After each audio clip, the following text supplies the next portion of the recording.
Third phase of moon. Third phase.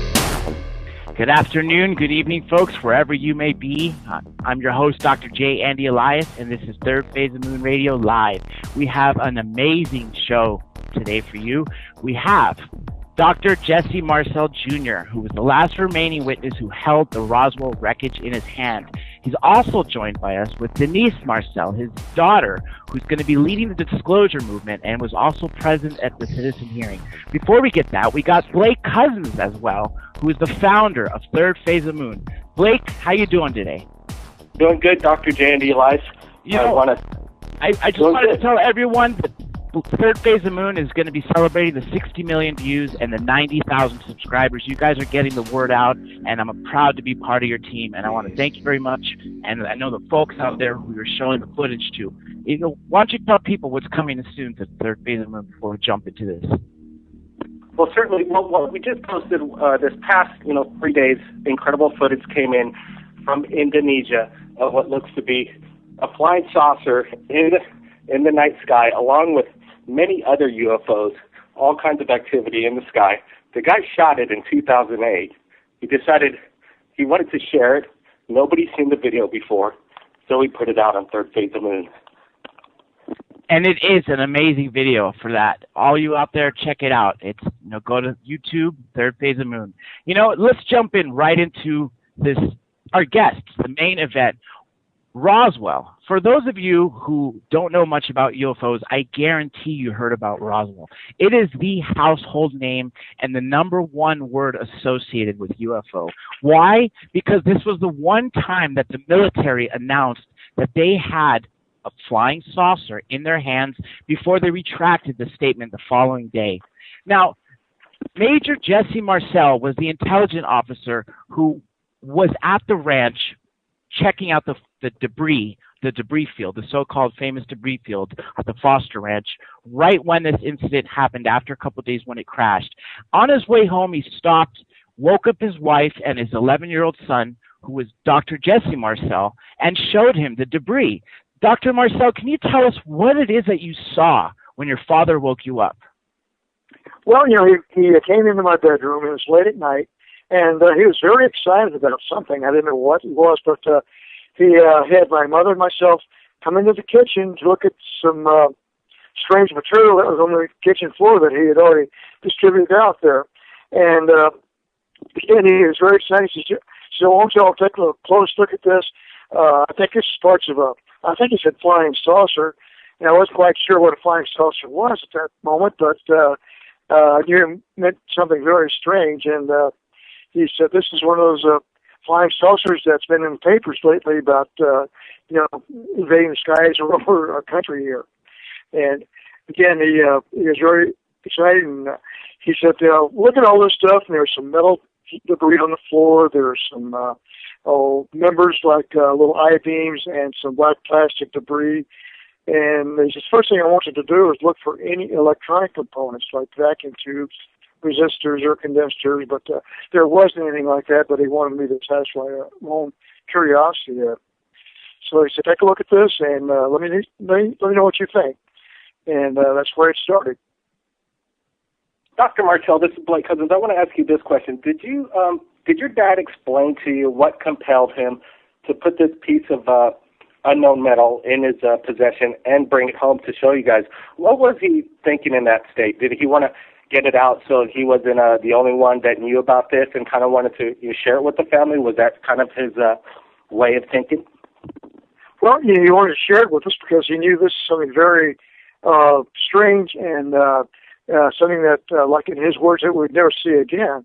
But he was quite convinced this was part of a flying saucer machine, and he wanted my mother and myself to look at this as part of a history, I guess. But again, that's what he was doing. I want to ask this next question to Denise and then to you, Dr. Marcel. Within the family, after this event happened, what were you guys talking about? Now, clearly, everyone else on this show right now, minus Dr. Marcel, was not alive during this incident, of course. So this all is, we heard after the fact. So, Denise, what did you hear growing up? Well, we were brought up from a really young age believing in UFOs. I think I was probably about 9 years old when he built this huge telescope in our backyard, and so he's always looking up at the stars. And when we would camp out at night, we would look up and see if we could see movement in the sky. So it was just, I don't know. I don't even know exactly how old I was. But I was pretty young, I think. So it was just kind of something it was just always part of the family. One other thing I wanted to ask you guys is, after this event happened, okay, the movie Roswell that was made by Showtime, it portrayed you when you were 11 years old, Dr. Marcel, that your father gave you some debris and then a couple of days later asked for it back. Did that really happen? That was poetic license. It was just designed to make a good story better, but no, we didn't keep any of it, and my dad did not keep any of it and give it to me. So, no, we just turned it all in that evening after we finished looking at it. I would have loved to have a piece of that to this day. That would have been the greatest thing. Yeah. We all. One major thing that's always insulted me, which I would think also would be a major insult to your father, your grandfather, Denise. When General Ramey decided to change the story, he had Jesse Marcel Sr. pose with this weather balloon wreckage when clearly it was switched. What did he say about being the fall guy after this? Because that's insulting to tell an intelligence officer, a major at that what he saw was misidentified as something so common I heard even dogs can recognize. Well, here's the thing. Go ahead, Dad. Well, I was going to say that, he did. Colonel Blanchard, who was the base commander at Roswell, wanted my dad to fly the material into General Ramey's office at Fort Worth, to the station out there, because General Ramey was the 8th Air Force commander. And my dad flew the material in a B-29 under armed guard to General Ramey so he could examine this too. And, I think that's where the cover-up started, because years later I saw a photograph of my dad holding a piece of obviously part of a whirlwind target, a radar target, which is obviously not what we saw in Roswell that night. But my dad was a good soldier. He was told not to talk about it, and indeed he was told to tell his family not to ever breathe a word about this again. And so when he got back from Fort Worth, he sat my mother and myself down and said, look, treat this as a non-event. It didn't happen, understand? So you can't talk about it. I said, yes, sir, that's the way it is, and that's the way it stayed for years. So let's talk about, the darker side of government cover-up, disclosure, keeping secrets from the public that could possibly help mankind. What did you feel threatened? Did your father feel threatened about, not getting this substance out to the public? And how far did they go in threatening your father? Well, I don't know about any threats to him. Like I say, he was a good soldier, and he's followed orders, so they didn't have to threaten him, actually, to not talk about it. They said, Major Marcel, do not talk about this ever. And so he followed orders, and no threats implied there, but he knew that he was given orders by a general, and he followed them. I'm going to change gears for real quick. You were both at the citizen hearing, and I know, Denise, we talked off air that you'd like to get involved with disclosure.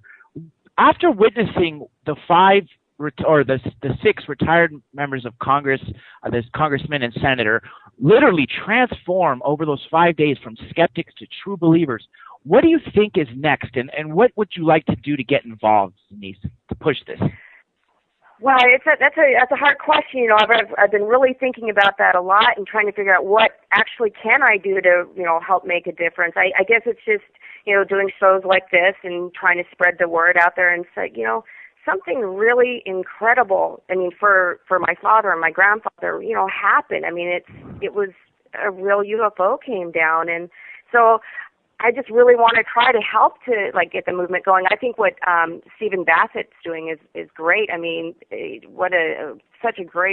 had a profound effect on me. I really wasn't involved with it that much. I didn't talk about it too much with anybody except for my family. And now it's like, I really want to try to do something, and I'm trying to find that path, and I'm listening a lot to what Stephen has to say. So that's, maybe eventually writing a book, maybe helping get that out there that way. That might help.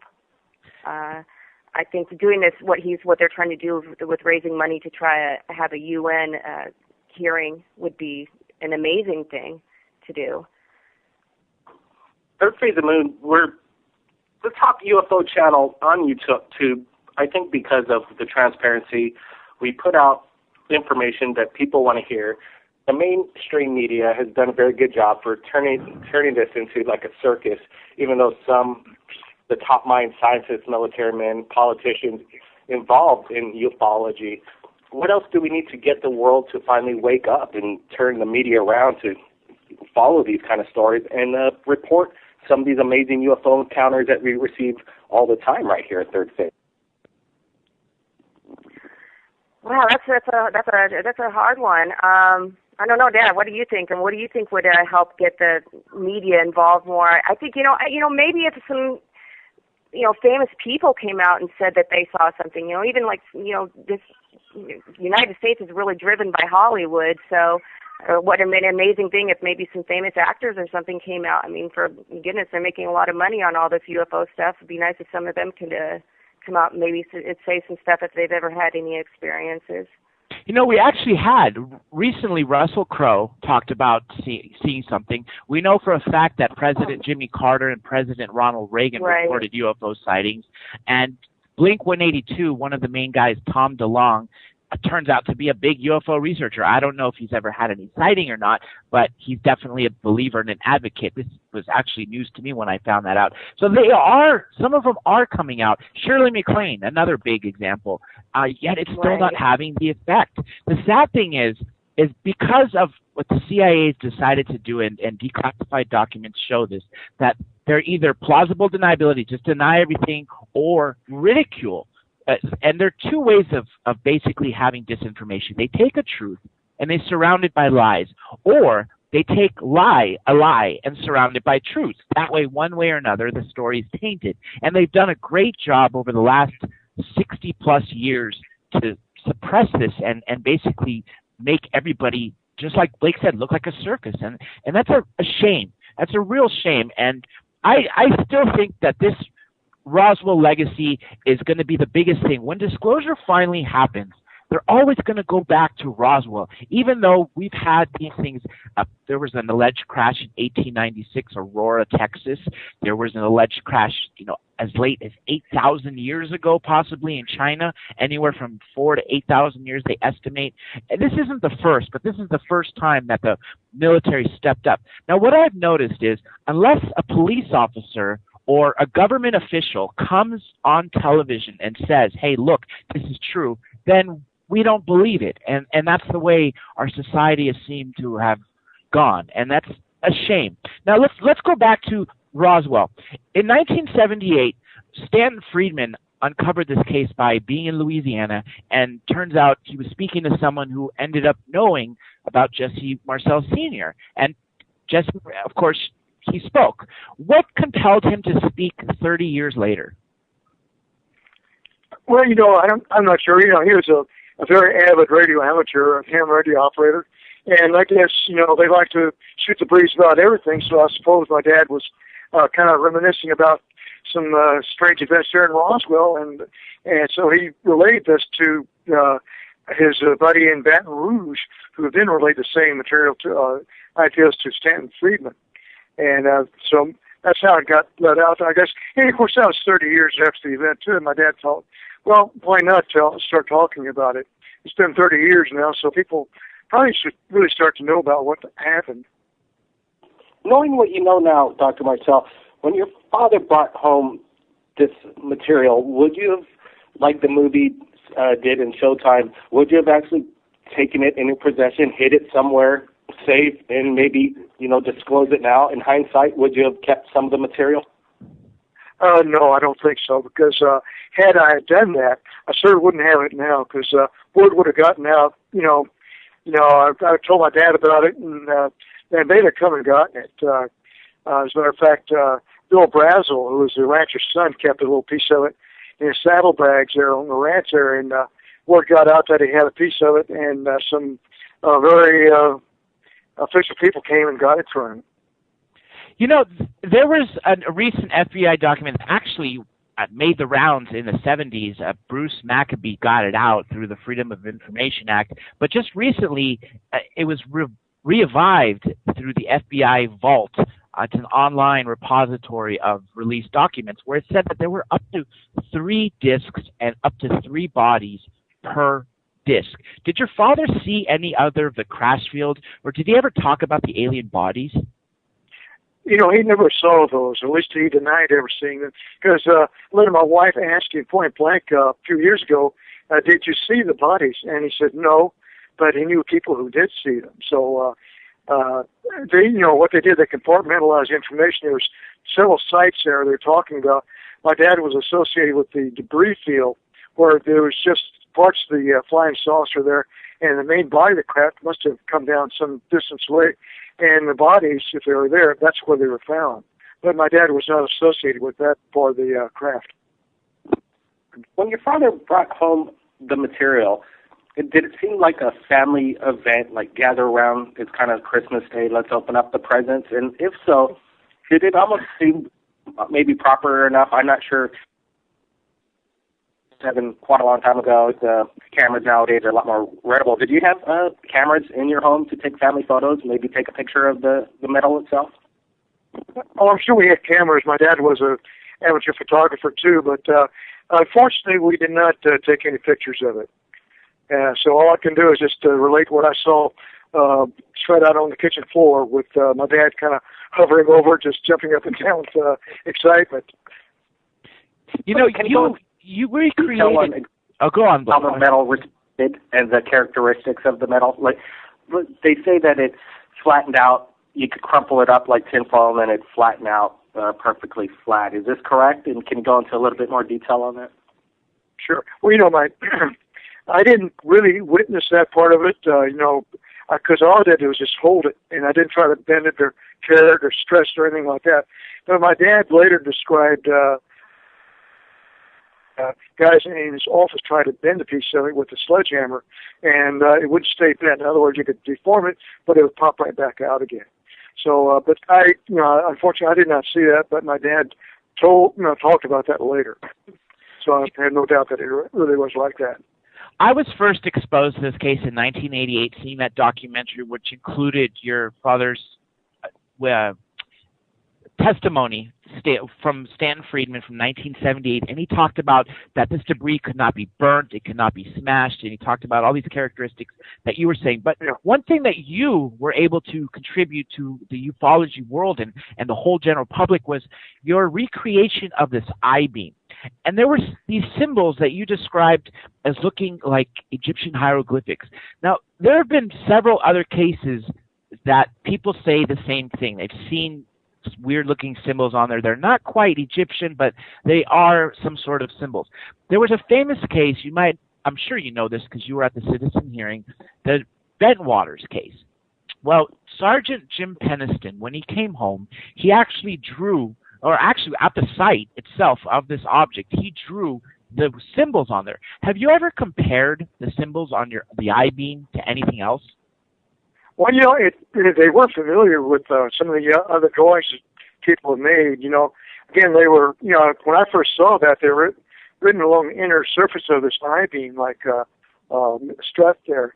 And there looked like purplish writing on it, purple, violet hued writing. And I thought at first it was Egyptian hieroglyphics, but it wasn't that. It was more like geometric symbols, you know, truncated pyramids, balls, circles, triangles of various shapes, and just kind of imprinted on the inner edge of this thing. And in some respects, it did resemble some of the other symbols that people have drawn. The metal retrieved, do you think it's in Area 51, or where do you think it would be located in present day? Well, you know, I just heard rumors that it was brought to Wright-Patterson Air Force Base in Dayton, Ohio, and that may be where it is now. They may have divided it up among other areas too, like Area 51 or some air base someplace. But as far as I know, it was brought to Wright-Patterson Air Base, because I think there was a secretary there at the Wright-Patterson Air Base, June Crane. You may be familiar with her, and she described somebody bringing a piece of metal in, like what we saw, years later, and she's under strict orders to keep silent about that. So she didn't talk about that until she was on her deathbed, really. And you brought in a very important point. Over the years, there have been so many witnesses that have come forward. I mean, scores and scores and scores of them. And then when Walter Haut passed away, he left this memo that was to be released 5 years after his death, which basically confirmed everything. What else do you think do we expect more of these post-death statements to come from these people that are still living? I mean, the problem is this event was so long ago. These witnesses are starting to pass away because of time, and it's kind of sad because we want to keep this case obviously open, and it very much is. There's several books written, and as a matter of fact, this is a great time to throw in your book, which is The Roswell Legacy, for all you listeners out there. I believe you could purchase it on Amazon. Is that correct? That's correct, yes. And in there, you basically just described everything to the detail of what happened with your father, what he said, and to keep this man's stature, because he was a patriot. Your man was a true intelligence hero. And on top of that, he actually kept his word. This is another thing that another ufologist told me. In the 40s and 50s, when the government told you to shut up, you shut up. You listened to them. But the problem is over the years, we've seen all these scandals come, and the trust from the general public of our government is really not the same. So I could imagine nowadays that people telling them to follow one way, they're probably not going to be listening like they were right after World War II. Now, this goes back to the citizen hearing, and I guess this poses this question to both of you. Now, during the citizen hearing, you heard from all the other countries, and it was just a phenomenal group of people. What, in both of your opinions, what were the most impacting statements, and from what people? Well, Steve Greer had some thoughts about the science behind these flying saucers, and some of the witness statements also were quite interesting, like those from that English place where where they saw this flying saucer or some lights in the woods there. Yeah, the Bentwaters. Bentwaters, yeah, okay. But their statements are pretty important because they tend to confirm what a lot of other people say too. That's true. What about you, Denise? What do you think? Well, for me, it was the military people are what really impressed me. I mean, those people from Santa Maria, I believe, from Peru, when he was ordered to shoot down a flying saucer, basically, and so, well, he was a military man, and I that blows my mind. I mean, that they would actually ask him to shoot it down. That was pretty crazy. Then I thought Uruguay, where they have full disclosure out there. I mean, I believe they said they teach it in their schools back there. So I found that pretty amazing too. I definitely believe that, because that is actually, a lot of those countries are finally opening their books. Anyway, Blake had a great question, and I'm gonna mention Go ahead, Blake.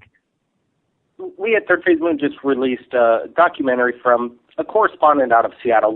We're asking people from around the world if they have a camera, they want to get into journalism and become a documentarian themselves in regards to the UFO phenomenon. By all means, do it, and we'll showcase your UFO documentary right here on Third Phase. And the correspondent, Eric McCarthy out of Seattle, Washington, made contact with Tom Ogle, and he captured an amazing UFO event he's actually seen 5 UFOs in his life right there in Seattle from his apartment, and we posted this video up just 12 hours ago, and he's capturing flying saucers, discs covering. At one point there's a helicopter that intercepts right up to the UFO and then immediately takes off. Incredible video and testimony, and we're wanting people around the world to submit their documentaries and go out there and do your own investigative skills and put something together, and we sure would like to showcase it. My question to both of you, have you guys ever seen a UFO for yourself? And to think that you actually held in your hand an extraterrestrial substance that was part of a spaceship is quite extraordinary. You must think about this in your head quite often.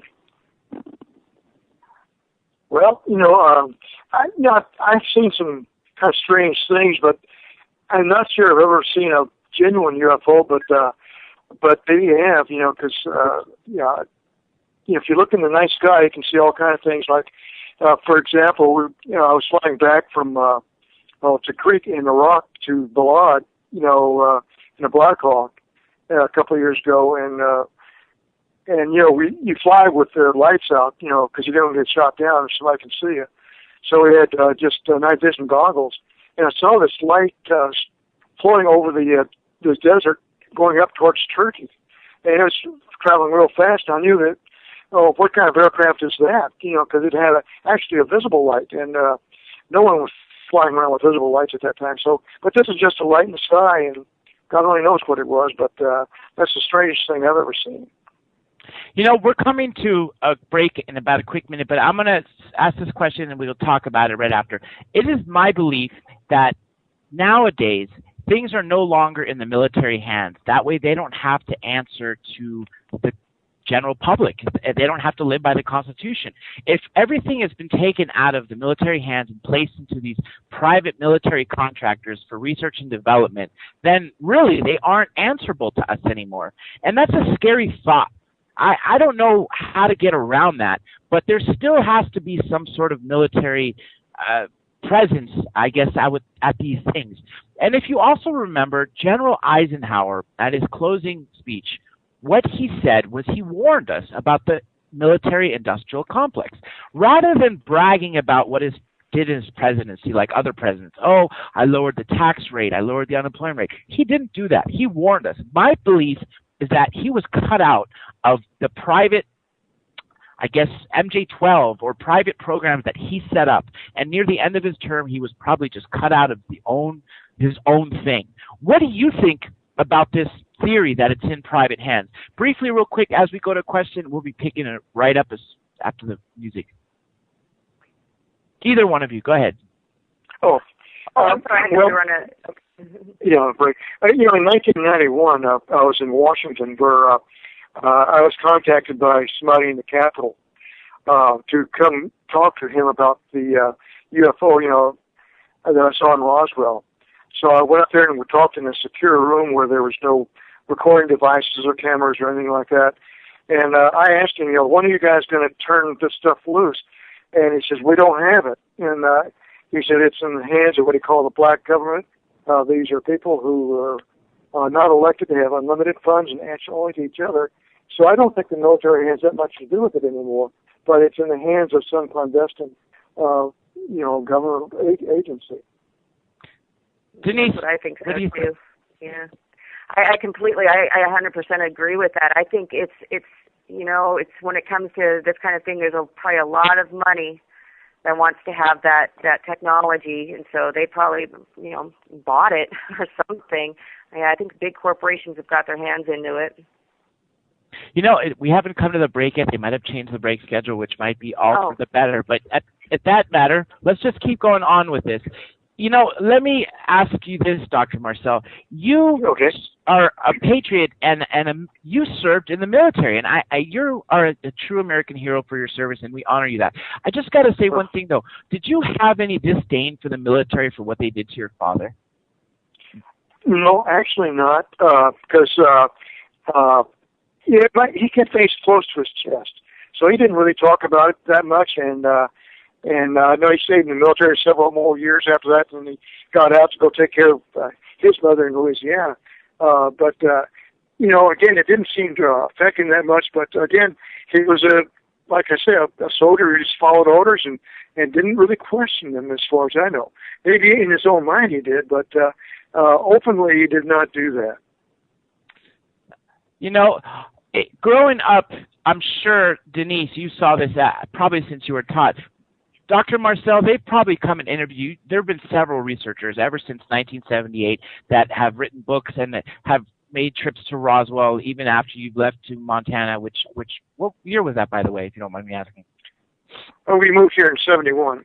Okay, and anyway, the point being, people were still investigating this, and they were coming to Roswell looking for the crash site, hoping that there might be some debris left, and I'm sure they were talking to other witnesses and coming back to you. Denise, what did you see growing up? Did you see all these investigators coming in and out or answering the phone of somebody who was calling to ask some questions about Roswell? Oh, well, no, not really, because no, I didn't really hear. Where we grew up, it was we had one phone line, and it was like a party line. So a lot of calls, we weren't allowed on the phone that much because my dad was a doctor and he was busy with his practice, and there weren't a lot of people calling at that time. I don't think it really started to hit until I actually moved away from home, until like the later like the 80s is when it really, I think, really took hold. That's what I think. I mean, that's what it seemed like to me. That would make sense, because in the 80s is when this really blew up and more witnesses started to come out, because they know that there's power in numbers. 1, 2, 3 people, sadly, knock on wood, I hate to say this, they can silence them in any way. As we know from Loretta Proctor and other witnesses that were truly threatened with their lives, who had nothing to do with the military, were just innocent witnesses that happened to be in, and I like to say the right place, but that was the wrong place for that being told. But there's scores and scores of people that have come out. Mr. or Dr. Marcel, have you been doing your own research on Roswell? What have you uncovered? Well, I'm not a researcher. I'm just an observer of that one event there. But what it did do was trigger a strong interest in astronomy and cosmology. Like Denise said, I built a 14-inch telescope there in the backyard here in Helena. But I read a lot about astronomy, the new findings, the Kepler telescope that's finding planetary systems, widespread. So we know that there's, up to a few years ago, we had no idea that there were other planets outside of our solar system, but now they're finding them by the hundreds. So, most of these are not habitable, but some of them are quite Earth-like. And so that gives food for thought that, hey, if we're here on an Earth-like planet and there's others out there, so why not others just like us, who are maybe a little bit more advanced than we are and can travel the distances between the stars that we sure couldn't do right now. But I think that sooner or later we will be. You are so correct about what you're saying, that we didn't know about solar systems. In the 80s, the science books that were there said we are the only solar system in the galaxies. It's not the whole universe. Actually, I think it was the universe, they said. Then we started saying, okay, the Kepler telescope came out, started finding extraterrestrial planets. Then it started finding these Goldilocks planets, which they considered to possibly be habited. Now they estimate that there's as many as 10,000 habitable planets in our galaxy alone. And these are from looking in areas that used to be nothing with the Hubble telescope, and all of a sudden now they're finding stars and planets there. It's, I think, the height of human arrogance to say that we are the only sentient beings in this universe. I mean, it would be an awful waste of space, just like the movie Contact, if we were, and that's why I don't believe it is. Now, the younger generation is truly much more open-minded, and that's one thing I think that's pushing this disclosure movement, making it so much stronger, because if you ask any high school kid or college student, they're going to say that of course they believe in life. If they don't believe that UFOs have visited us or UFOs are extraterrestrial, at the least they're going to say, yes, we believe that there is life on other planets, whether they have visited us or not. But I think that's where is important, because these people in 20, 30 years, I mean, it's a no-brainer. They're going to be leading the world. So it lies in them. Now, I don't know if it's taking the original MJ-12 members to pass away to finally get the secrecy out there, or maybe they got themselves so deep in this hole by maybe killing some people, such as one of the people they say that that was murdered over this was the defense, or it wasn't the defense secretary. It was one of the original. Forrestal. Yes, James Forrestal, exactly. Secretary James Forrestal. And that was sad. That's just the one that we know of. God knows how many others. And there are people that have come around saying, a widow that said, I lost my husband because of this. And in Dr. Greer's movie, he states several people that have died over this thing.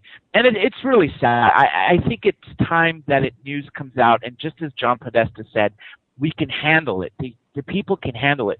Not too long ago, a friend of mine was talking to me, and I always thought it was, I didn't understand why Dr. Greer switched gears. He was all in the Disclosure Project, and then all of a sudden he started working on free energy. And I didn't know why he abandoned it. And speaking with a friend recently, he said, it doesn't have to do with the aliens. I think that they know, the government knows we can handle it. But it has to do with the technology, because the 600 trillion petrodollar empire would collapse overnight if they know how we can use the technology that's on this craft. And that makes much more sense of them hiding intelligent beings, because we truly can handle that. Now, what do you think is it going to take? Because there's several people out there who worked on free energy machines, and they're being suppressed. There's several patents that have been confiscated in the name of national security.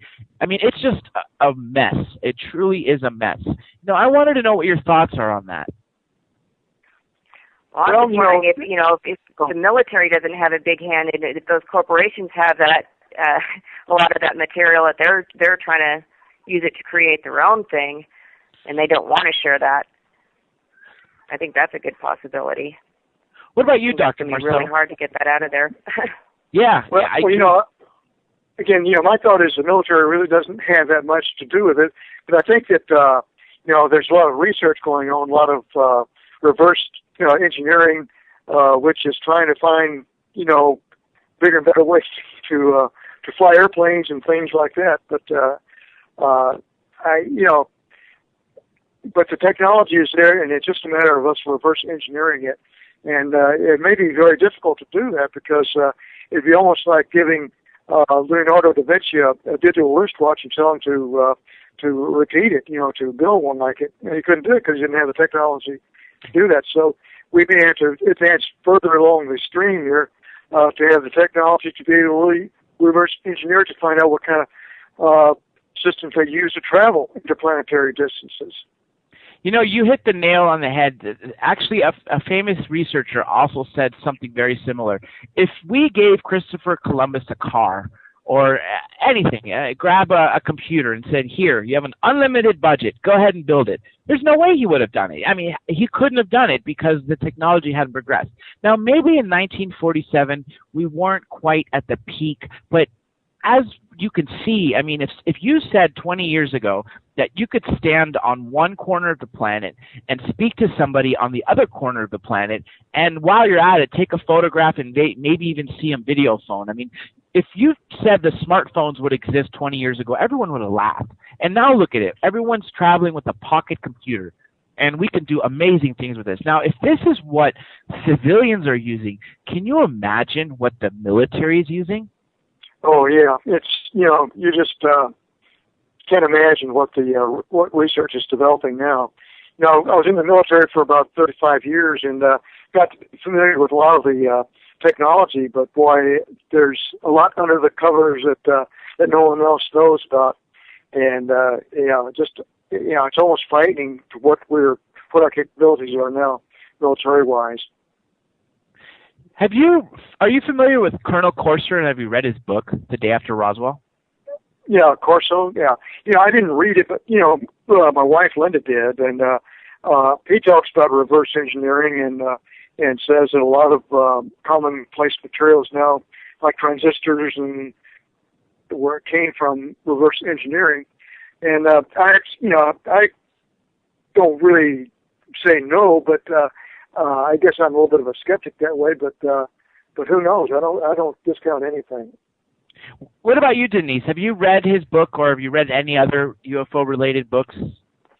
Oh, yeah, I have. It's been a while since I've read a UFO book. I did read his book. It was quite a while ago, to be honest with you, and I'm sorry, my memory's not 100% on that. Well, either way, he did a great job in basically bridging the gap, saying that what Roswell, he had Roswell artifacts. This is an alleged story. Obviously, it's hard to confirm, and some people, some respected ufologists even don't believe his story. Others do. But I'm on the fence, and I'm starting to tend to believe that it's possibly true because he hand-delivered some of these artifacts to the research and development departments of I think it was not AT&T at the time. One of them went to GM, IBM, different places. And like you said, Dr. Marcel, they created transistors, cell phones, Kevlar, night vision were all attributed to Corso. And right before he passed away, he said, give it to the people. We deserve it. We need it. There's no need for the secrecy anymore. And sure enough, he passes away. And then that's a whole other debate. Yeah, exactly. But we've also had other whistleblowers. We've had Bob Lazar, who came out in the 80s, and he was ridiculed. And people say that they looked for his records. If someone worked at S4 and Los Alamos, they would have had a college degree. When they went to Caltech and MIT, they couldn't find it.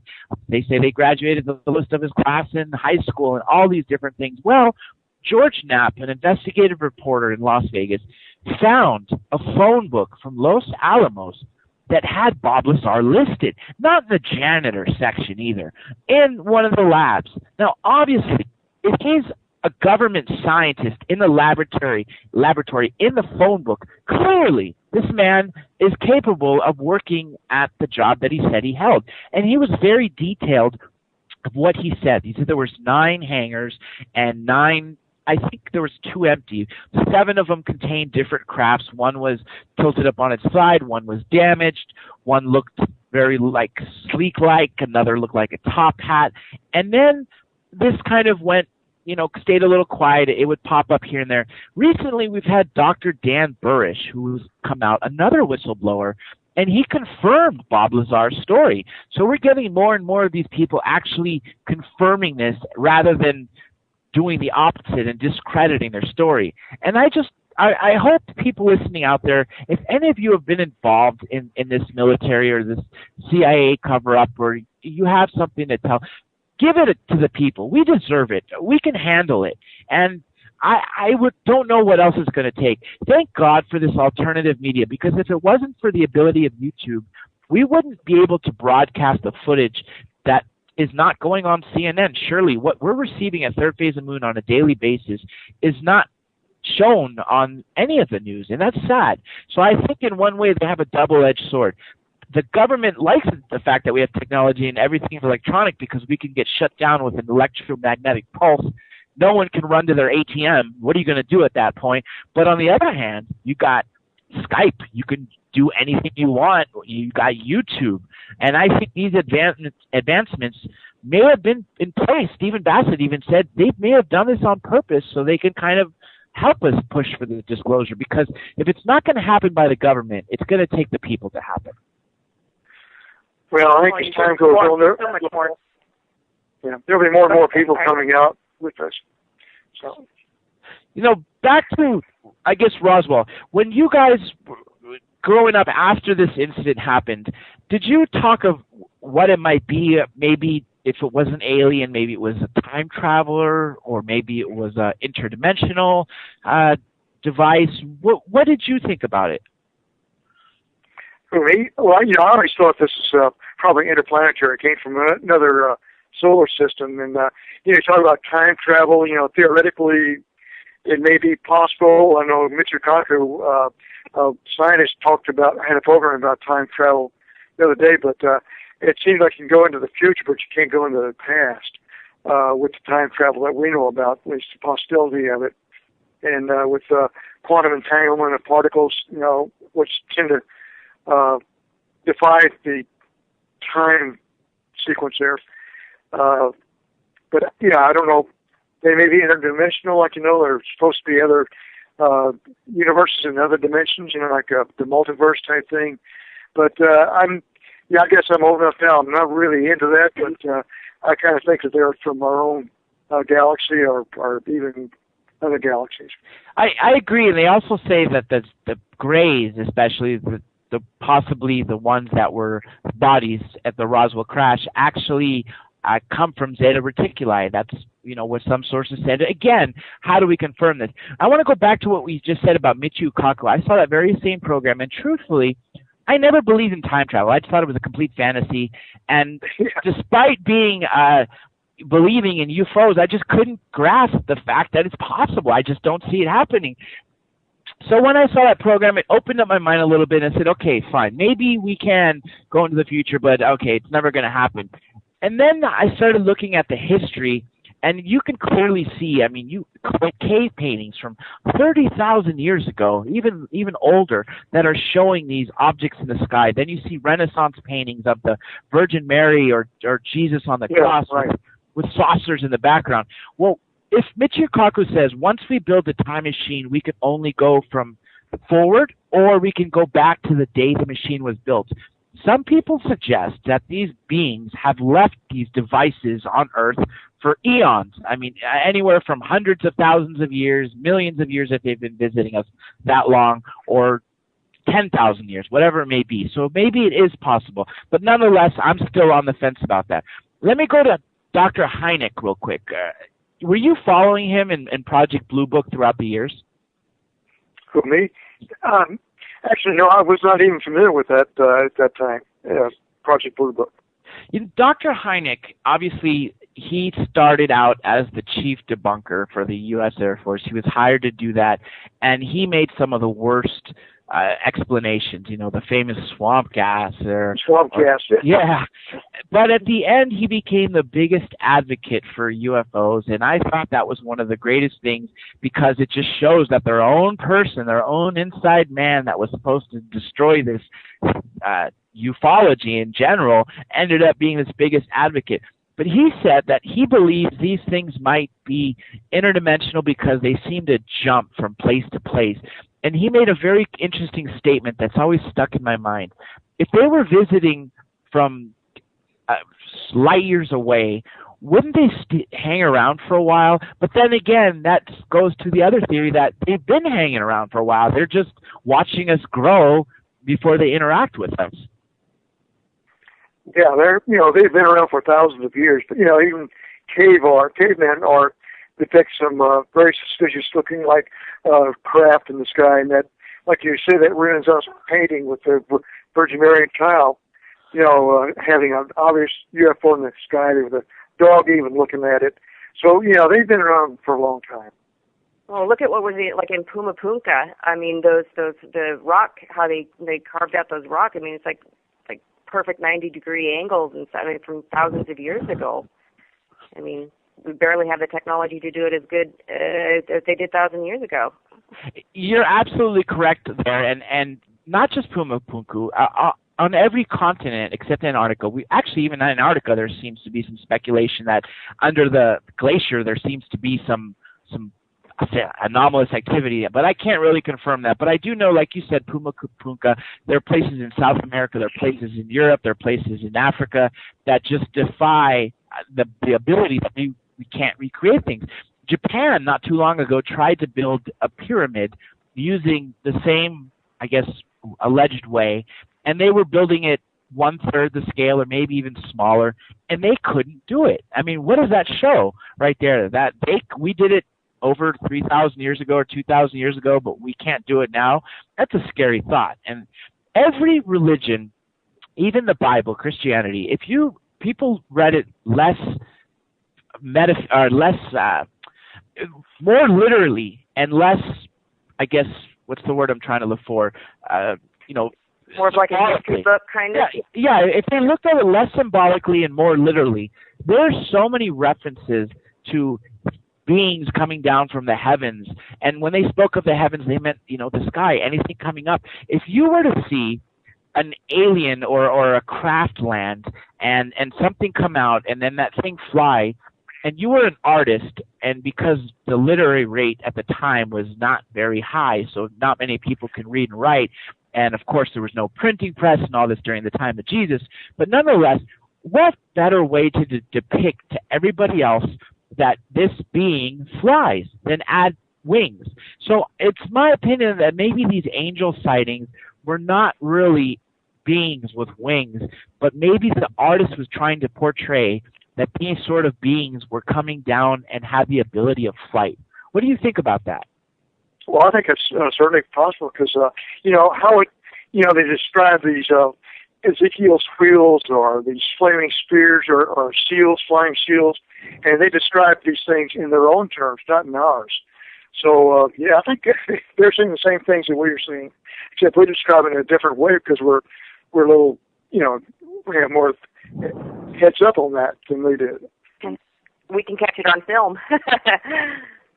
That's very true. The sad thing is lately, everybody has the ability to fake photos, and that's the problem. We're seeing so much, True. But it's hard to discern what's true and what's not. Now, we got a vast archive of Third Phase of the Moon. We let the public decide. We take the journalistic point of view is if the photo looks credible, we'll put it out there, or the video, and let the people decide.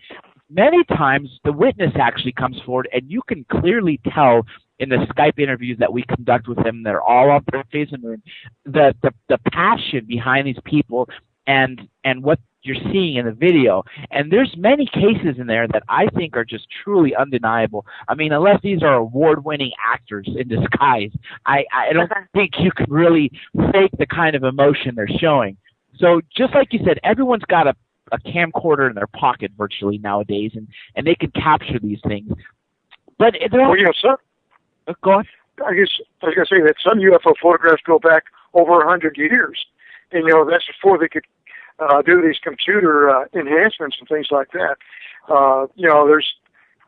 There's one for sure that was taken back in the 1880s, right after photography was being developed, and it's clearly a flying saucer in the sky, UFO.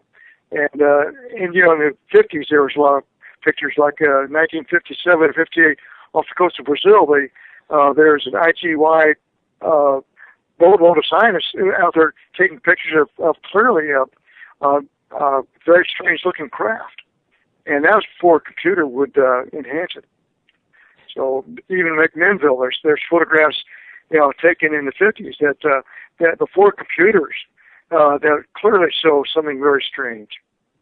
You are so 100% true with that there are so many photos that exist pre-Roswell. Like you said, going back to 1880, I've seen some great photos from 1910, 1925, different periods where, like you said, there was no way for them to fake it. I mean, you can't, there was no computers then. You couldn't do Photoshop. You couldn't do other things. And then you have this airship mystery. When people were moving to the West Coast, when there was nothing here, just like the Clint Eastwood movies where it was just desert and little towns here and there connected by rails, and everybody had to go from horseback or wagon from place to place. And they were seeing these airships, and the only thing in the sky at the time, aside from birds, was balloons. And there weren't that many of these balloons, hot air balloons that were apparently being used since the 18th century. And that doesn't fit or describe what people were seeing in this airship mystery. So clearly, like you said, this has been going on for years and years, and there's no way to deny it. And it's sad that this was accepted, centuries ago, but now it seems to be a taboo. Thank God it's changing a little bit.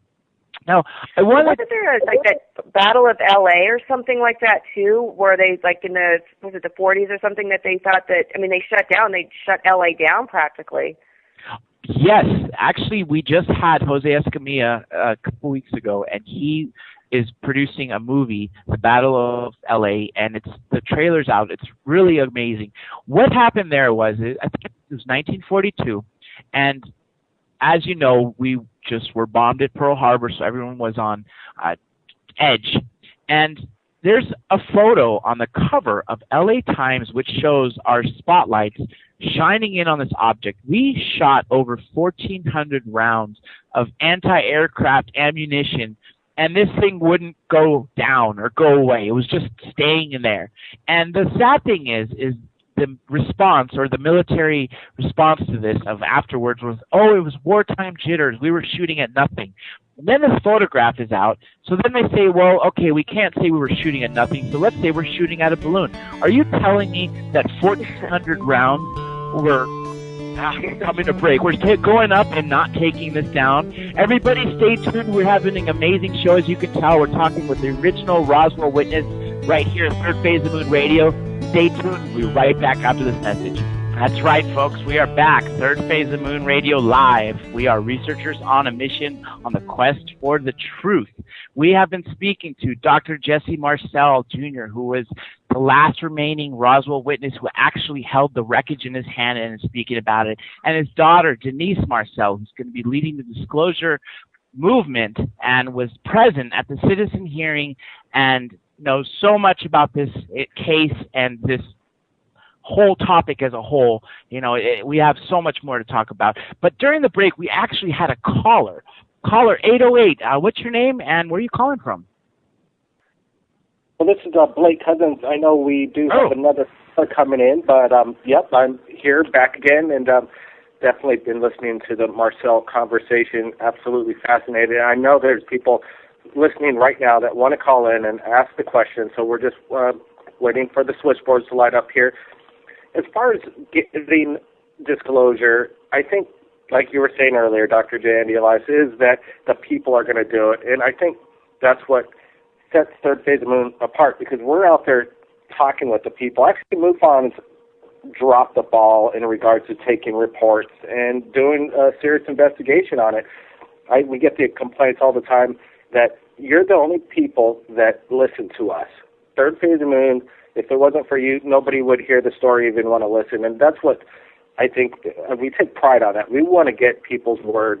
We want to take their testimony, get their evidence, and showcase it, and not be people out there to ridicule somebody if their story's fantastic.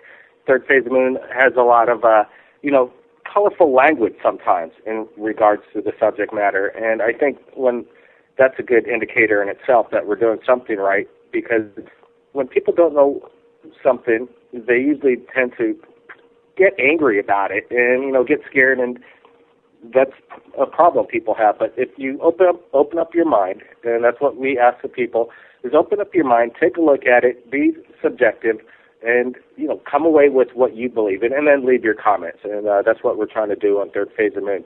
Now, back to, the metal. I wish we could showcase that, because right here, we're not afraid of, putting this sensitive material out if we had it in possession. If there's a free energy machine, if there's a downed UFO or an alien body, we want it, we want to see it, and we're going to put it out there so fast that it can't be stopped. And that's our mission right here at Third Phase.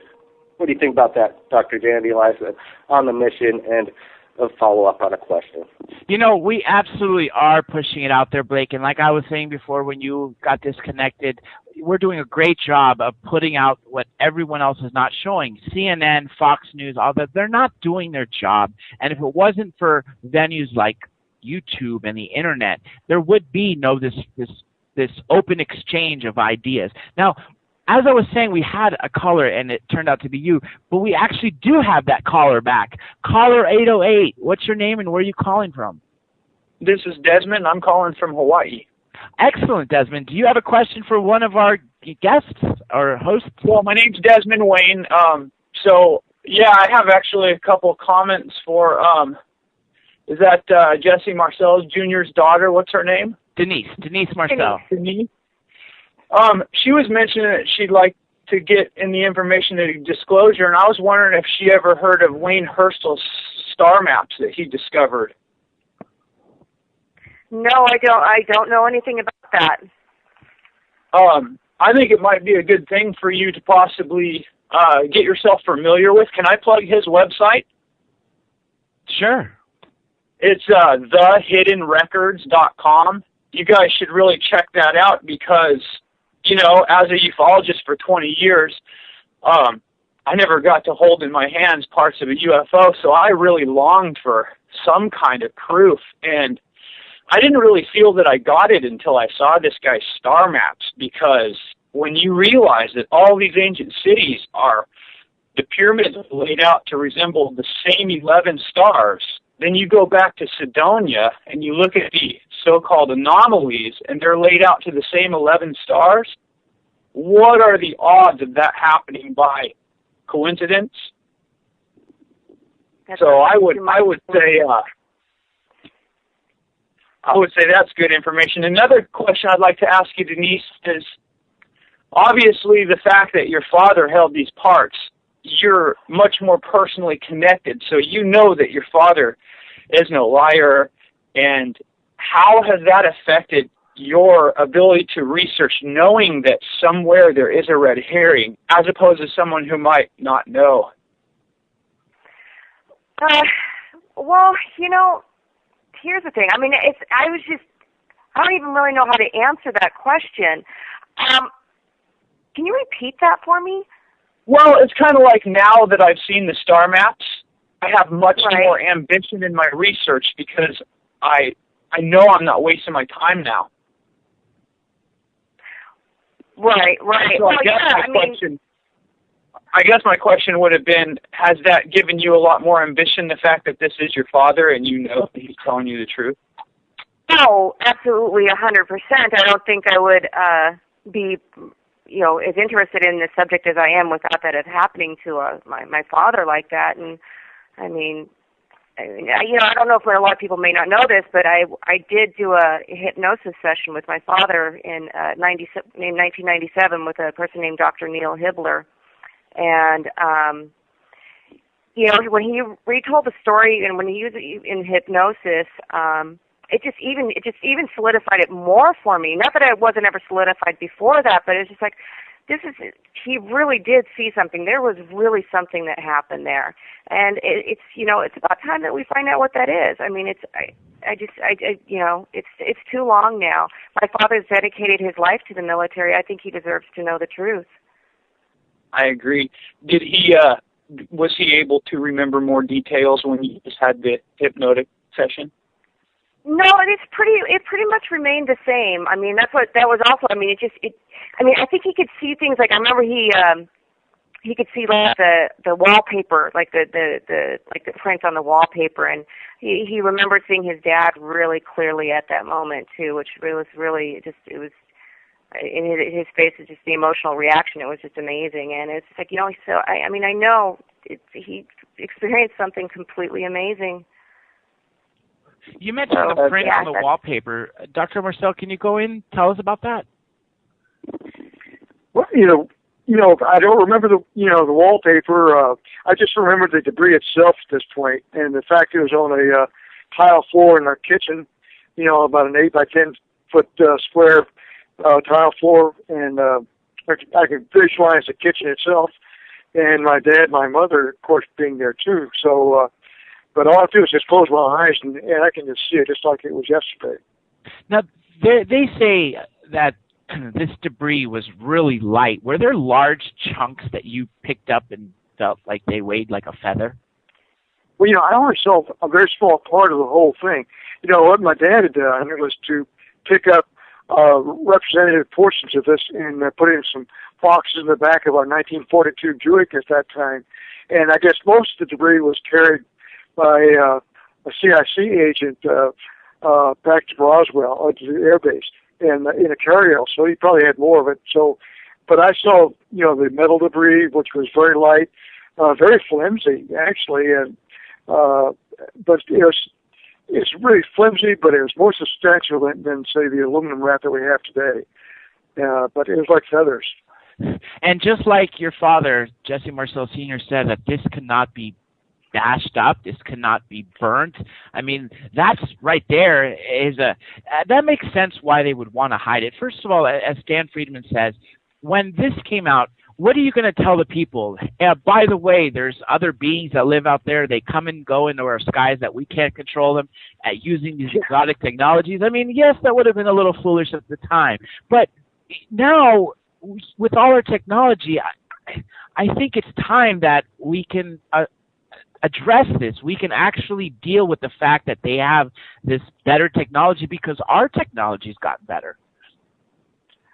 Yeah, we're on the verge of cracking the code. There's NASA has a study about alternatives of space propulsion, and they talk about how you can, if you have enough energy, you can actually warp space and time so that you don't violate the Einstein's speed of light.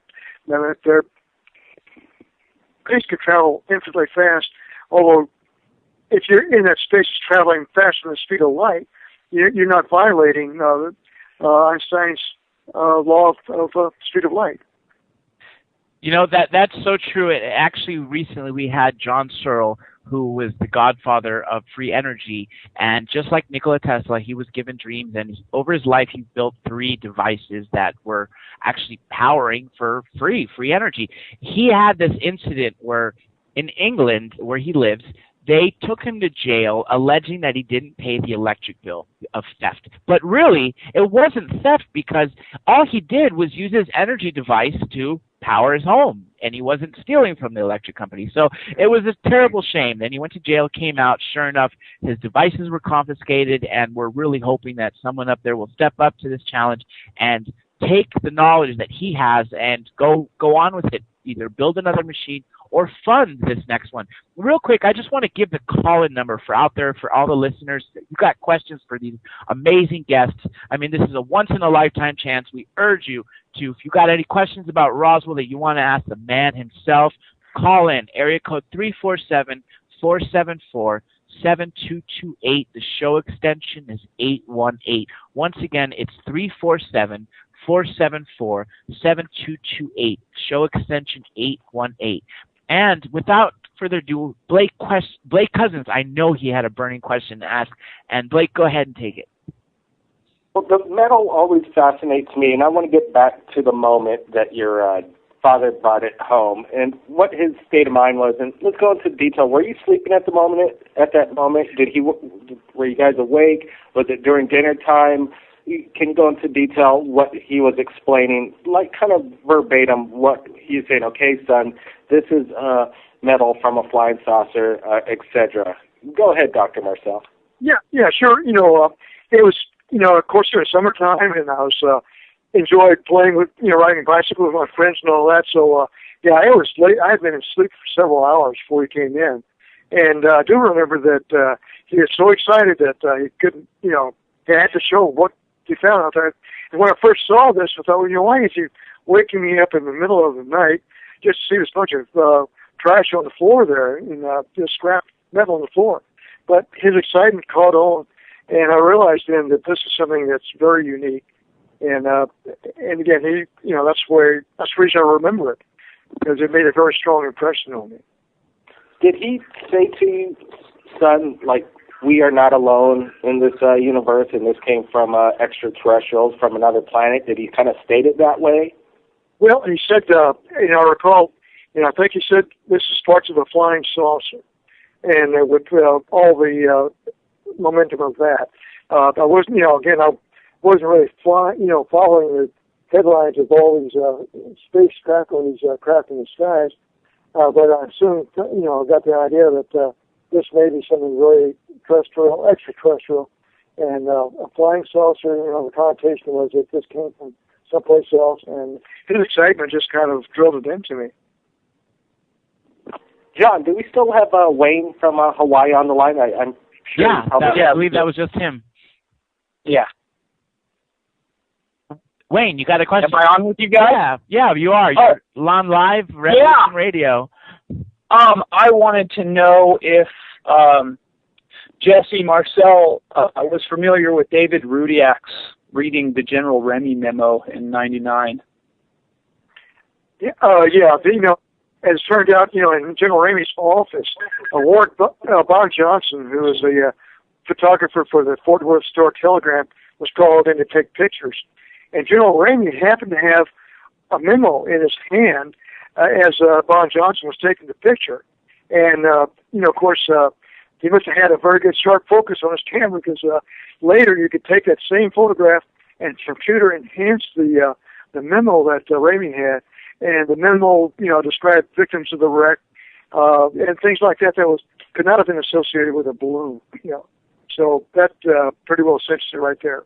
That was the point I wanted to ask you about the victims. It seems to me, I don't have an exact number, but 75 years, the government's come out and basically said all the descriptions of this little being with the big head and the big eyes was a lie. Well, not only do we now have David Rudiak reading the memo validating victims, but we also have these little skeletons coming out of the Yucatan. You know, one that Dr. Greer showed on Serious Disclosure, that was 6 inches tall, but we have the star child, and its DNA has been confirmed to be non-terrestrial, but the mitochondrial DNA was human, meaning that its father and its mother could have been a lizard for all we know, but it was born as a human, which validates all the abduction claims. And my question to you is, now that we have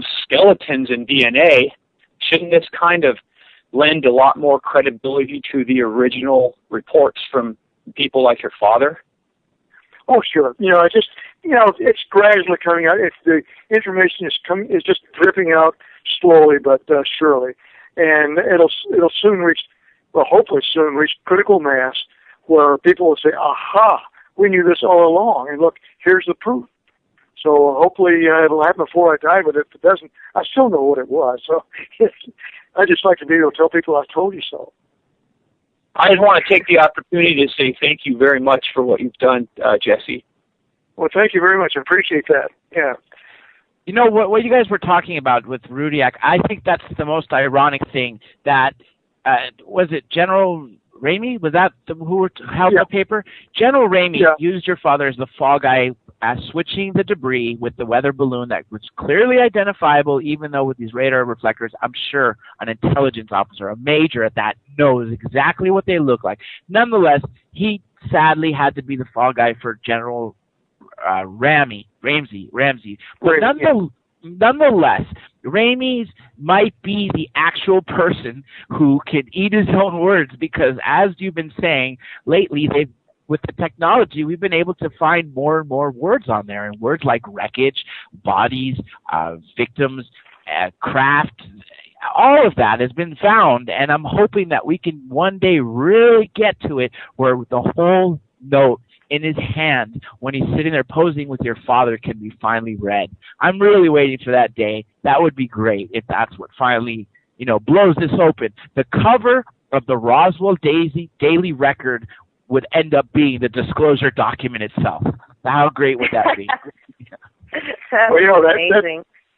That memo of General Ramey was holding just blows the cover story of a balloon out of the water. So that says it right there. And it even has a section on the cover story. Yeah.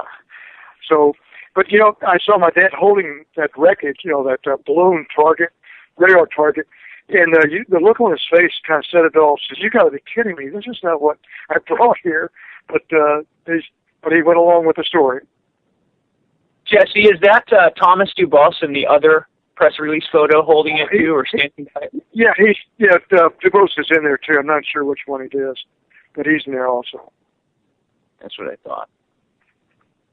It's sad what they did then, but before we went on break, we were talking about the Battle of L.A., and I just want to talk a little bit more about that and some other of these cases that were happening before Roswell. First of all, Battle of L.A., 1942. Anybody out there listening right now can look up, type it in, Battle of L.A., and you will find the cover of the L.A. Times, which shows all these searchlights pointing at some object. Allegedly, we apparently did bring down a couple of those crafts. One supposedly landed inside the Pacific Ocean. Another landed in the San Bernardino Mountains after we shot them down. The other one that was in the photograph apparently was not damaged. I don't know why. I don't know about that. 1941, a year before this happened, there was this Cape Girardeau incident in Missouri, which Stan Friedman and some more people recently uncovered. And what basically happened in this incident was there was this pastor, a priest, and he was called in the middle of the night, or someone came to his door and said, there has been a plane crash in the next town over. Would you please come and read these people the last rites? He got there, and sure enough, it was no plane crash that he'd ever seen, and the victims were not human. One of them was actually still alive, and then in a matter of minutes, the military comes, they surround the area, they cordon everyone off, and they tell everyone not to speak about it.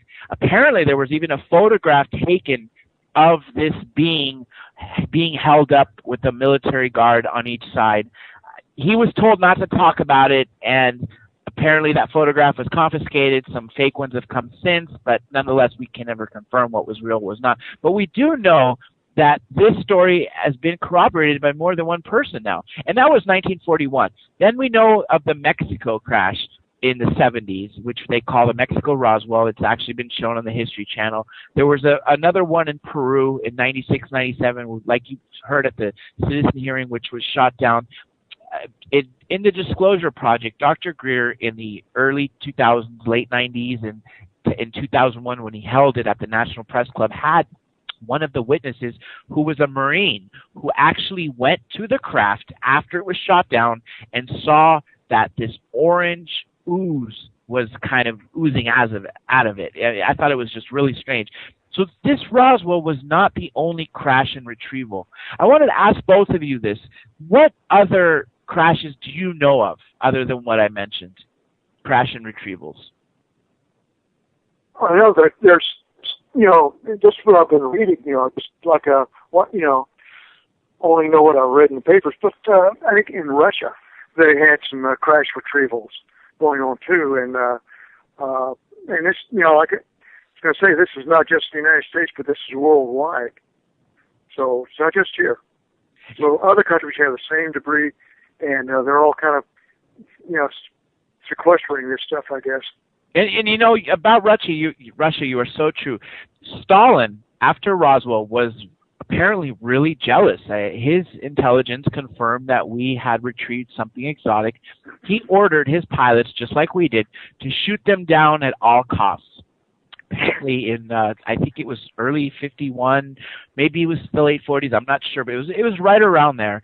There was this base called Kapustin Yar, and what they did was there was a sighting. There was an incident where there was this cigar-shaped UFO that was maneuvering in exotic ways, and they sent up a jet. And ultimately what happened is they collided. I guess the jet fired a missile, the object did something to evade it, and they collided, both crashed. Stalin didn't care about the Russian soldier that died, but he did care about the craft. And underneath where this landed, they ended up turning it into like the modern day Russian Area 51. And just like you said, that was just one crash. Then there was the Tunguska crash, which is possibly another incident in the early 1900s. And there's so many more. Recently, we were just joined by Preston Dennett, MUFON researcher of 23 years, author of 15 books, 2 more coming out. One of them is my absolute favorite. It is the UFOs over California. He also has UFOs over New Mexico, UFOs over New York, and several more. Preston, we are speaking with Dr. Marcel and Denise Marcel, and I wonder if you had any questions, because I know you've done a lot of research in Roswell. I have. Hi, guys. It's an honor to speak with you. It's really thrilling. I think you've had really awesome experience dealing with this, and I have a lot of questions. But my first question is, would you go forward again with all this information, or do you regret ever having gone forward with all of this, or is this something that you wish you had kept private? No, there's nothing I would do differently. I just, when my dad started talking about this in 1978 with Stan Friedman, I figured, well, if he's talking about it, it must be okay to talk about. But he carried the fire for a long time, and then when he died, then I started catching the attention at that point. But no, I have no regrets at all about releasing what I know about this, which is, like I said, I'm just an observer and not a researcher. Right. Overall, would you say that the response from people is positive and that people believe what you're saying, or do you get a lot of skepticism? Actually, most people believe this, and as a matter of fact, I was in the military for years, and I had flag rank officers sit me down and want to talk to me about what happened in Roswell. So no, even the military was open with my the discussion and the explanations. Wow, yeah. I'm surprised that this is still going on as far as, a cover-up, and I think the work that you're doing is crucial to ending this. I'm wondering what you think about how long this information is going to be denied by the government or whoever is actually covering this up. I'm not sure it's exclusively, our government in terms of, senators and president and all that. But I'm wondering how long do you think this can go on? Well, I have no idea. I wish it would end. I wish they would come out and spill the beans. Like if the SETI program, the Search for Extraterrestrial Intelligence, would come out with a definite positive extraterrestrial signal from elsewhere, that would help, because people would then know for sure that there are intelligent beings elsewhere, not just here on Earth, and that if they're there, maybe they've been here too. So that would, things like that would help if they came out with a positive extraterrestrial signal. A few weeks ago, Preston and I were saying how great would it be if one day we can all visit the Roswell wreckage in a true museum. We after all deserve it, and, and that's what we really need to get out there to happen. Richard Dolan we had on not too long ago, and he always says disclosure is impossible, yet it's inevitable. When it's going to happen, I don't know. I was hoping in the 88, that joint USSR and America, USA disclosure video that was aired was going to do something, and it didn't. Then we talked about it in the 90s. Every year, every decade, it's always, we're on the brink of it. We're 5 minutes to the midnight disclosure clock, and we're always shot down by this. And like we've been all saying before you came on, Preston, that sadly we need to have more people pushing this. We need to get the people to do it, because sadly the government isn't going to do it. Now, Dr. Marceau, what would you like to see happen in the future in your legacy with your father and with everything that's happened? Well, I would like our government to finally come out and to give the details of extraterrestrial craft, what they look like, that they do not seem to be malevolent or anything like that, but that they're here, that if you don't be scared of them, but we really don't control our skies, that like we'd like to. But I'd like for the government to just go ahead and spill the beans, say yes, this is them. We've had some contact with them. They do not seem to be malevolent, so nothing to be afraid of.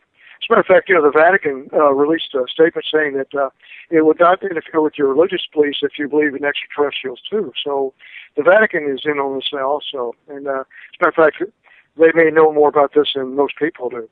Well, the government is still actively covering this up, and I'm wondering, have you ever experienced any harassment or reprisals of any kind talking about this stuff? No, I have not. I've had some strange phone calls on occasion, but there's never been anything with threat content at all. But so I guess some people have been threatened, but not this one, not me. Well, my guess is if they threatened you, it would only create more publicity towards Roswell. Yeah, right. It's too late. I already told everybody what I know. So I can't really add or subtract you. This is what it is. Take it or leave it. And so it's too late to really make me change my story. All right. Well, this is the one case that almost wasn't covered up. I mean, with the newspaper article and all the witnesses talking, and in the beginning they were threatening people and harassing them. And of course, I'm sure there was some suspicious deaths involved with all this. So I don't know if the government is still actively covering up Roswell or not, but it appears not, because the other witnesses are not being harassed either. Well, I think that it's an agency in our government that's keeping this covered up, and it may not have anything to do with the political part of our government or the military. But there's got to be something, a hidden government and a black government that's been described is holding his secret there, and so far they're not willing to talk about it or release it. You know, sadly, we had lost Denise Marcel, but she is finally back. Denise, we were just having some great conversations about what we would like to happen and how we can get this out there. And sadly, the black government, Dr. Marcel, that you're talking about, it's ironic you mentioned that, because a lot of people that worked at Area 51 and other these top bases, Dulce, New Mexico being another, they refer to these guards as Black SEALs or other. I think that they're more than likely these people are, like Blackwater USA or some other private military contractors. But on that note, it looks like we got another caller. Area code 650. Where are you calling from and what's your name? This is Bob Evans calling from California. Bob, it's a pleasure to have you. Do you have a guest do you have a question for any of our guests or hosts? Well, you were talking about Roswell there. The research we had done, there was actually 3 ships that crashed there on that night. Yeah, I have heard that. Yeah. So I was on another show a year back with Art Campbell, and he brought that up, that there were actually 3. And also, what was it, the late Colonel Philip Corso. Yeah, we were talking about him, and we also talked about this FBI document that's been circulating recently about the 3 crap. You know, if you hang on one second, we actually seem to have yet another caller. This time, I see the caller is an unknown number. Unknown number, where are you calling from and what's your name? I'm calling from Philippines, and my name is Robert Dave Milan, and I'm calling in because you mentioned Tunguska just a few minutes back in time, so I wanted to say something about that. Oh, sure, absolutely. Yeah, I remember being on board a craft that detonated over Tunguska in 1908, and I remember it was summertime, and I remember it was either June or July, and we was leaving from Andromeda Galaxy, and we was leaving from a planet named Xenon. I was half, I don't know how to spell it out in English exactly, but it's like a bioprinted body. It is half biological. And I was reincarnated in that body technology with the help of the technology at that planet. And we leave. I was a beam ship or a spacecraft engineer, if you like. I had special sensors in my arms that can know the health of the spacecraft at any given time. And I was there. I always stayed with that group of scientists, and my captain was my best friend. And my captain, by the way, he had a bird on his left shoulder at all times. It was a talking bird. And anyway, so we left from Xenon, and it was a science people from that planet was interested in to take samples of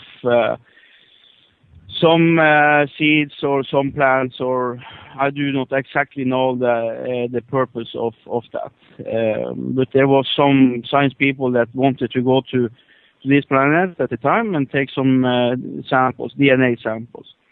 So I was just... I've heard actually similar stories of this, of people who have claimed to have past lives as ETs. And I actually did interview a lady who said that she was one of the ETs in a past life who was on the Roswell crash. But I'm wondering, did you have a question for our guest tonight? No, not really. I just hear you talk about Tunguska, mentioning Tunguska, so I just wanted to call in and say that I have memories of that of being aboard in craft over in 1908 before it detonated, and I also want to add that not so far ago, I actually got proof of being from another planet, and that proof is very, very solid. It is not pictures, it is not a video, it is... I was commenting soon a year ago on my Norwegian homepage that I do not own or that I do not have control over about magnetic highway. And about 9 months, anyway, 9 months later... we're going to actually have to get back to our guest. Yes. But I appreciate your calling in, and your story is very interesting. And Robert Merlin actually has amazing stories to tell. I'm glad this is getting to the world. We're actually having a worldwide audience. Robert's going to have to come back one time, and he's going to have to tell his whole story because he's got endless amount of stuff. But we got about a little less than 20 minutes left on the show, and I want to get back to, we got Denise and Jesse. This is, a rare moment. For all those out there listening, I mean, like I said before, this is Roswell is really a household name. And whether people believe in UFOs or not, they know the word Roswell because it's just truly associated with one of the biggest events of all kind. I think it is the biggest UFO event in human history. I agree with you. When else has the military come forward and said they had a craft? And people forget one thing. They always look at the Roswell Daily Record the next day when it showed, okay, this was a Raimi Ente's Roswell story, and shows the famous photo with the weather balloon debris. But that same day, all around the world, the newspapers were also talking about Roswell. So let's just say on the West Coast, when the newspapers were coming out, as time was going, east, everything was still being published. If you look up newspapers from July 8th, 1947 from different cities, you're going to see a whole lot of stories talking about the military recovering a craft. I know, Preston, you've actually seen a lot of those newspapers. Can Dr. Marcel, can you tell us, have you seen those too? And maybe, Preston, maybe you could tell us about which ones you've seen. Well, now that you say so, my dad was on the reception of a lot of these calls and reports here. As a matter of fact, he got a call from somebody in China. In 1947, that was quite a long-distance phone call. But he, his office staff got word of that, and they said, well, he's called Publicity Marcel now. It's a joke, but he actually got somebody in China who tried to get a hold of him, or did get a hold of him to talk about the Roswell crash. Very interesting stuff. So here's a question for you, Dr. Marcel. Have you ever seen a UFO yourself? I've seen lights in the sky. Whatever that means. I related earlier that I saw a light in the desert over a rock that should not have been there. But who knows what it was? It was a no-fly zone, and it was a visible light. It should not have been there, but that's the only thing I've seen. What about you, Denise?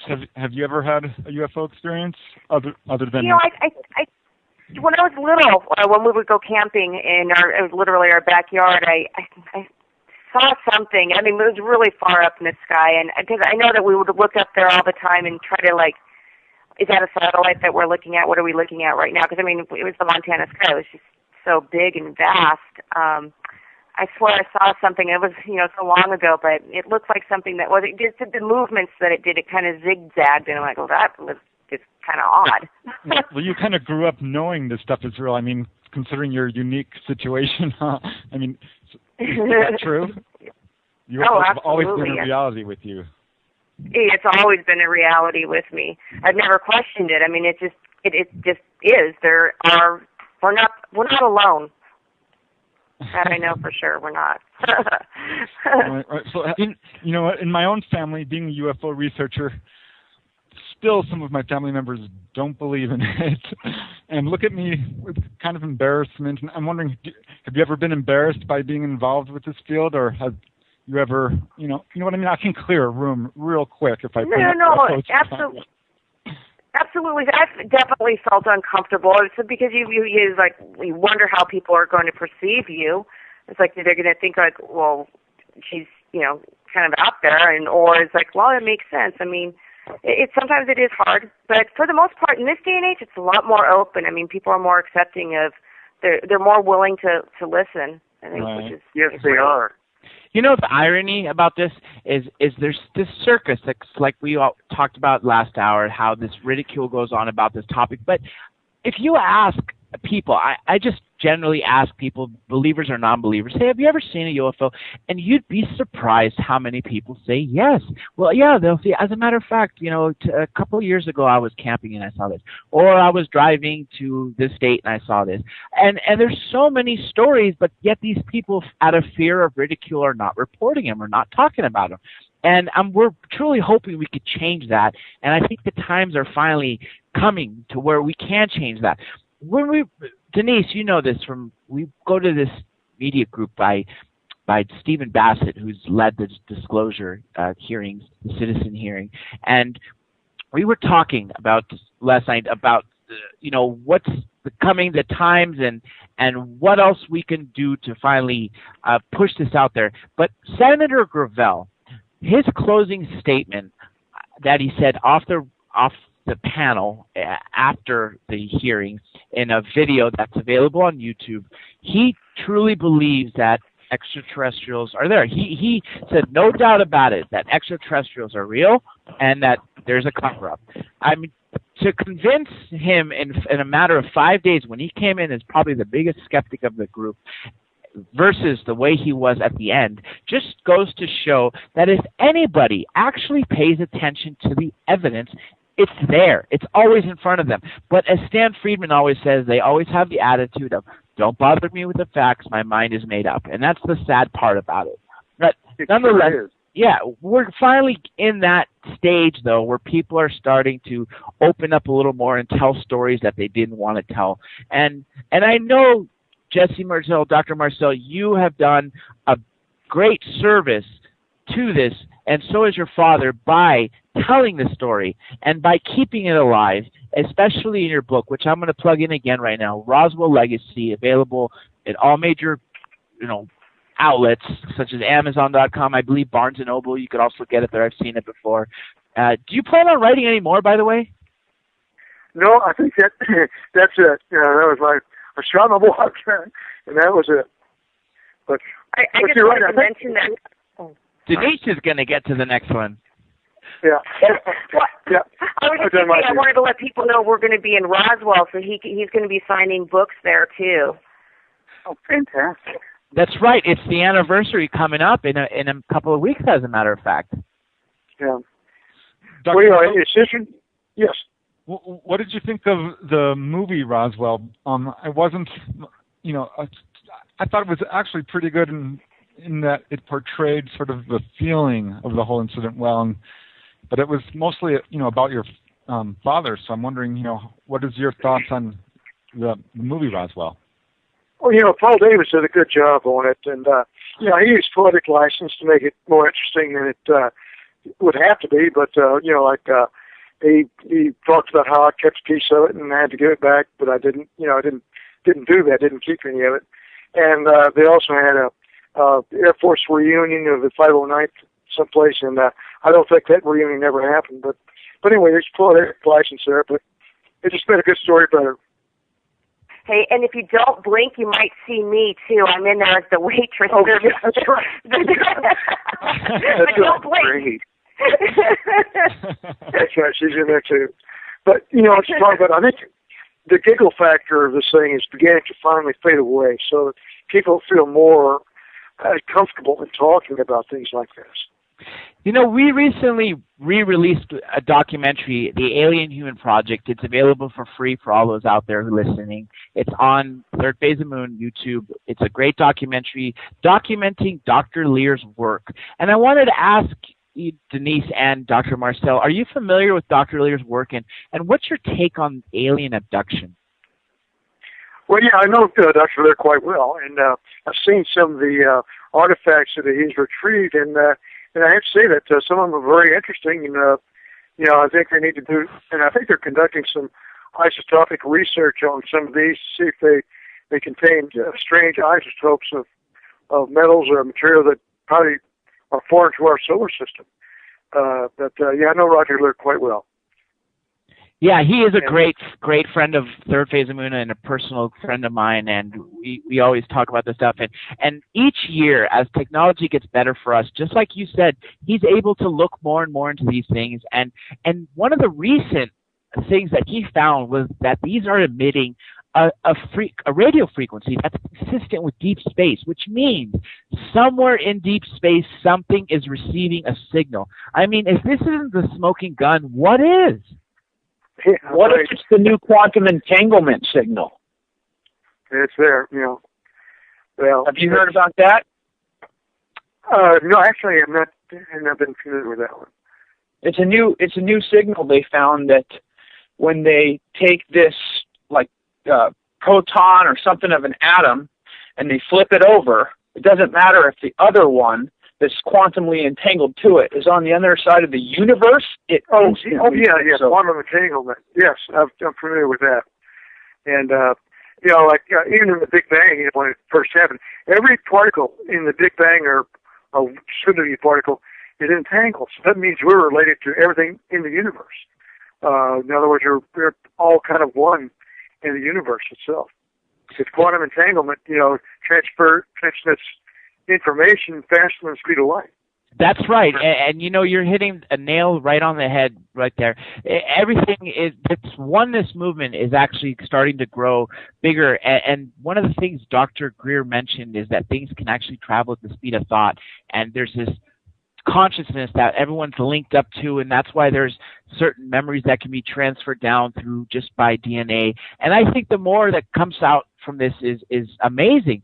There was this documentary, Thrive, made by the Procter & Gamble heirs, and they basically linked up everything with this vortex. I don't remember the name of it, but I thought it was just really, really interesting because it talks about this quantum entanglement and how everything from the single atom to our human cell, to the Fibonacci sequence, to the sun, to the solar system, to the galaxy. Everything's interrelated and intertied in. And it wouldn't be surprising if that's what we were to come down to and realize. Well, there is a global consciousness, and we're all kind of in it together. I agree. I'm sorry, I got one more question for Dr. Marcel, if that's okay. Absolutely. Go ahead. I think you probably were familiar with, I think History Channel did a run on this a while back where they suggested that your I-beam was a piece of balsa wood with the, sticky Christmas tape on it. And my question to you is, have you, before you were 12 years old and held this, had you ever worked with balsa wood before? Oh, I built models all the time, airplanes. So, no, I'm quite familiar with balsa wood. But this was not wood. This was metal. That's what I thought. But I just wanted to ask for the listeners to just get that clear because of that suggestion. Yeah, torque wood. What's interesting about what's going on in New Mexico? I mean, there are UFO crashes across the United States and the world, of course. But and I've been doing a lot of research on this, and as far as I can tell, New Mexico has more UFO crashes than any other place in the entire world. And I'm wondering why you think that is. Well, back in the 40s, that's where we were doing a lot of atomic research, at Los Alamos. And that's where we first detonated the first plutonium bomb there in New Mexico in July of 1945. And so it's got to get somebody's attention. Yeah, I think that's exactly it. I mean, a lot of researchers have noticed that the modern era of UFOs coincide exactly with the atomic age. And as far as I'm concerned, that's the exact reason why New Mexico is such a major UFO magnet, is because of the research going on at Los Alamos. And it makes complete sense because when an atom bomb is detonated, we have this chain reaction that goes on for infinity. And as Stanton Friedman says, the way he exactly puts it is that basically the children have found the matches. You know, a primitive society of us who just went through World War II, 50 million people we killed, you know, humans killing each other, and now we have the device that can decimate the entire world, you know, in literally the click of a button. What are we doing with it? And I think they're more worried about what's going on with our society as a whole. You know, we're coming down to the last couple of minutes, and I wanted to give the last couple callers that we have on, see if they want to have any questions. Back to you, caller 650. Forgive me for not knowing your name, but do you have any questions for our guests? Not really. I'm just glad I finally got onto your show tonight. Oh, this is excellent. Well, join us every week. You know, I'd love to tell everyone while we're on the air real quick, just what's happening next week. We're going to be joined by Kathleen Martin and Denise Stoner. They're alien abduction specialists, and Kathleen Martin's actually Betty Hill's niece. For all you out there who don't know Betty Hill, yes, Betty and Barney Hill story was the first major abduction story that came out in 1961. It's going to be a great show.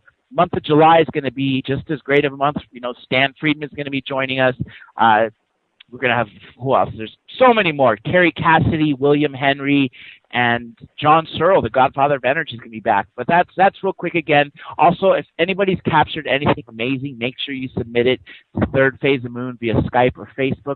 We still have our competition going on. We would love to see your footage. 2 categories. First, of an object. If you've captured a UFO on a video or still, send it to us.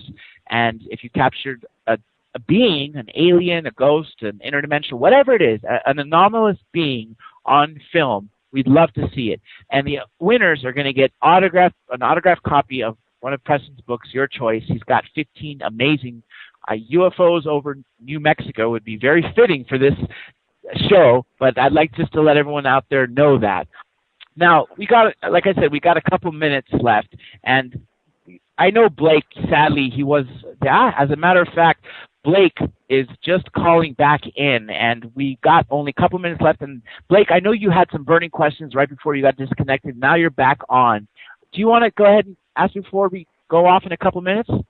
Well, I know we're running short on time. I just wanted to, thank Bob Evans for coming on the show, asking some questions. He came on the show, he had some questions, but he did some amazing insight in regards to the SOHO imagery coming out from NASA of massive ships next to the sun. Bob Evans, thanks again for coming on. Wayne from Hawaii asking questions. We appreciate his insight. The Marcells, wow, this has been an amazing 2 hours of incredible information. We're going to be reposting this on YouTube, Third Phase of Moon, so the world could see it. Everybody's listening live, but it's going to have another life on its own on Third Phase of Moon. And Dr. Jandy Alive, thanks for hosting the show, and Preston Dennett for some more insight from the UFO investigator. Of course, and we still got a couple of minutes left. I'd like again everyone to know the Roswell Legacy book is available, so please get it if you want to know the true Roswell story of following the Marcel line, the family line. Dr. Jesse Marcel, I want to ask you back to the metal and the debris you saw. Have you seen anything in the decades since this incident that has resembled it, possibly? Maybe that... Well, as far as the metal goes, I guess mylar is probably the closest thing that this looked like.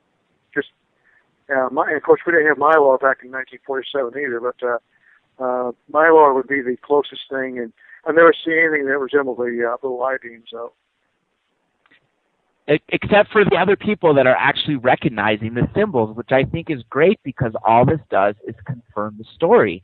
And I think it's amazing how all these people have finally come forward talking about Roswell. Better late than never. And I'm excited to see if anybody else is going to leave a memo like Walter Hott did.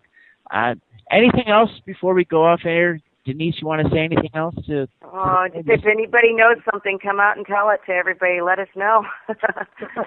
Yeah, you know that. I wanted to thank Denise, too. Thank you, Denise. Maybe I could tell you guys that these ships are still coming into our system on a daily basis. The SOHO images are showing up every day. They're huge. Wait, it's called SOHO images? Yes, the SOHO satellites, the 2 of them. I did a show for Third Phase of Moon the other day, We've been collecting these images since at least 1998. They're huge starships.